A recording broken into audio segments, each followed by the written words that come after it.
अगदी कमी वेळेमध्ये झटपट आणि खायला अतिशय मस्त लागणारा असा आज आपण चिकन पुलावची रेसिपी बघणार आहोत। जर बिर्याणी खायची इच्छा झाली असेल आणि घरामध्ये जर किरकोळ सामान असेल तरी देखील तुम्ही अशा प्रकारची मस्त अशी डिश बनवू शकता। तर अगदी झटपट तयार होणारी रेसिपी आहे। तर आपण लगेच रेसिपीला सुरुवात करूया। तर रेसिपी बनवण्यासाठी सगळ्यात अगोदर मी इथे अर्धा किलो चिकन स्वच्छ धुवून घेतलेलं आहे। आता हे चिकन आपण व्यवस्थित मॅरिनेट करून घेऊया।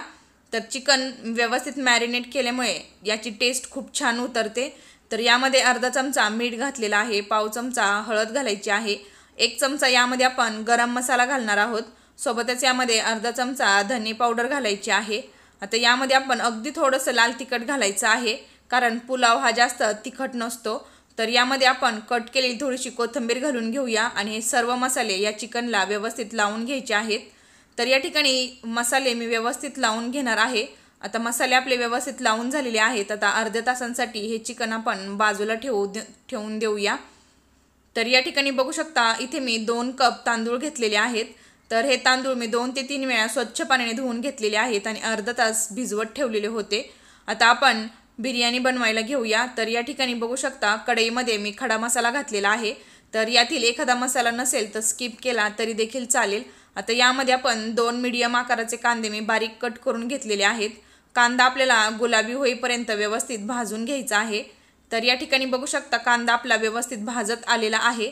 आता यामध्ये आपण कढीपत्ता घालायचा आहे। तर या ठिकाणी तुम्ही तमालपत्र देखील घालू शकता, पण तमालपत्र नसल्यामुळे मी इथे कढीपत्ता घालणार आहे। त्याचबरोबर यामध्ये मी फ्रेश आलं लसूण पेस्ट घालणार आहे। तर नॉनव्हेजची कोणतीही भाजी करताना आलं लसूण पेस्ट नेहमी फ्रेश घालायची, तेव्हाच याचा फ्लेवर खूप मस्त उतरतो।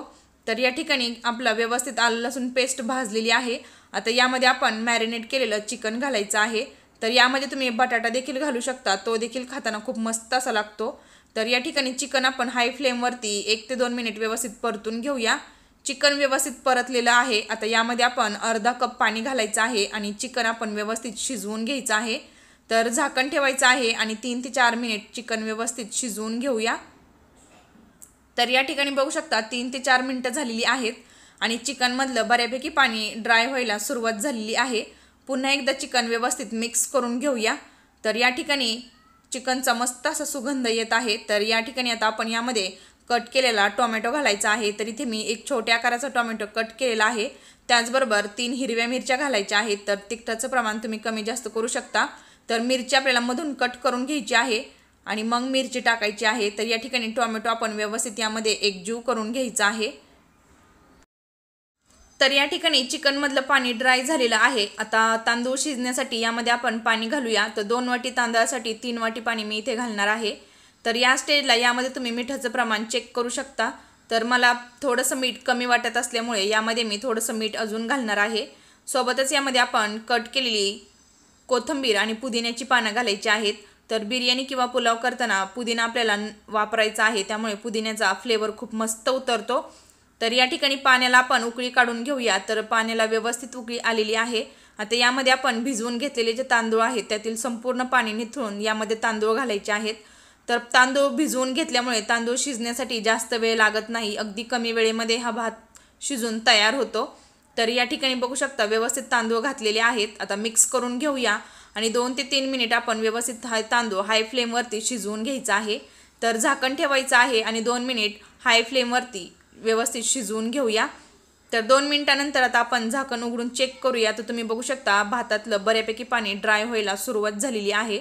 आता हा भात पुन्हा एकदा आपण मिक्स करून घेऊया। तर जास्त हलवायचं नाही, नाहीतर त्याचे तुकडे पडू शकतात। तर या ठिकाणी मस्त असा सुगंध येत आहे। तर आता आपण गॅस बारीक करून घ्यायचा आहे आणि बारीक केल्यानंतर आपण 3 ते 4 मिनिट याला दम करून घ्यायचा आहे, म्हणजे भात आपला व्यवस्थित शिजला जाईल। तर आता झाकण ठेवायचं आहे आणि 3 ते 4 मिनिट आपण हा भात मस्त शिजवून घेऊया। 3 ते 4 मिनिटं झालेली आहेत। आता आपण झाकण उघडून चेक करूया। तर तुम्ही या ठिकाणी बघू शकता भातातलं सगळं पाणी ड्राय झालेलं आहे। आता वरून आपण मिक्स करून घेऊया। तर या ठिकाणी बघू शकता मस्त असा आपला भात तयार झालेला आहे आणि फ्लेवर अतिशय मस्त आलेला आहे, मस्त सुगंध येत आहे पुलावचा। तर ही रेसिपी तुम्ही नक्की ट्राय करून पहा। अगदी घरातील किरकोळ साहित्यामध्ये तयार होणारी आहे। त्याचबरोबर घरामध्ये बर्थडे किंवा काही पार्टी असेल तरी देखील तुम्ही बिर्याणीऐवजी अशा प्रकारचा पुलाव बनवू शकता। खायला खूप मस्त अशी लागणारी रेसिपी आहे। त्याचबरोबर कमी वेळेमध्ये कमी साहित्यामध्ये तयार होते। जास्त मेहनत या रेसिपीसाठी लागत नाही। तर तुम्ही या ठिकाणी बघू शकता एका प्लेटमध्ये मी हा भात काढलेला आहे। तर आपलं चिकन देखील व्यवस्थित शिजलेलं आहे आणि भात देखील आपला मोकळा असा तयार झालेला आहे। जर तुम्हाला ही माझी रेसिपी कशी वाटली मला कमेंटमध्ये नक्कीच सांगा। तर या ठिकाणी अशा प्रकारे आपण व्यवस्थित भात काढून घेतलेला आहे। तर यातील चिकनचा एक पीस मी तुम्हाला कट करून दाखवणार आहे। तर चिकन देखील आपलं परफेक्ट शिजलेलं आहे। तर चिकन आपलं व्यवस्थित शिजलेलं आहे। आता यावरती आपण कट केलेली थोडीशी कोथिंबीर घालून घेऊया। तर गार्निशिंग करण्यासाठी कोथिंबीर वापरलेली आहे। तर तुम्हाला ही माझी रेसिपी कशी वाटली मला कमेंटमध्ये नक्कीच सांगा। त्याचबरोबर रेसिपी जर आवडली तर चॅनलला लाईक आणि सबस्क्राईब करायला विसरू नका। पुन्हा भेटूया आपण अशाच एका नवीन छानशा रेसिपी सोबत। तोपर्यंत धन्यवाद।